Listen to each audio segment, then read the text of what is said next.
everyone. COVID vaccine in pregnancy is probably one of the commonest questions nowadays. We've recently published an article at the Ultrasound Obstetrics and Gynecology or the White Journal on the benefits and potential harms of COVID vaccines in pregnancy. And I would like to share with you some of the key findings. The first question, who would be the at-risk groups among pregnant women to whom we should consider vaccines? And this is two groups.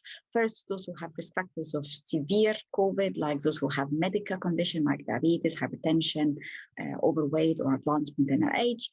And the second group is those who are higher risk of exposure to COVID, like the health care workers and social care workers. The next question is that what are the effects of COVID-19 on pregnant women, and therefore what would be the potential benefits of the vaccine? And that would be grouped into direct and indirect. The direct question is that are pregnant women at particularly higher risk, so the risk of COVID-19 in pregnant women compared to non-pregnant women. And that would include adverse effects like risk of admission to intensive care unit, mechanical ventilation, risk of mortality. And you'd expect that the COVID vaccine would prevent or reduce these risks similar to what we see in non-pregnant individuals. The next question in the direct effects is at the risk of actually pregnant women with COVID versus pregnant women without COVID. That would include adverse effects like preterm birth and cesarean section. And again, you'd expect that COVID vaccine would reduce these risks.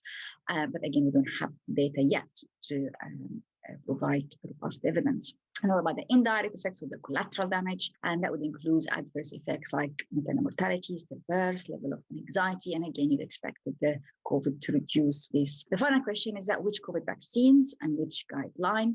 And this table has a list of COVID vaccines where we have data from phase 3 trials. It's included in the article. And of course, this list will need to be updated as we have more vaccines and more data. And finally, the guidelines, and just to highlight that the guidelines do differ in terms of the recommendations. Some are more liberal, some more conservative. I really hope that you enjoy reading the article. It's open access, is free to download, and thank you for attention.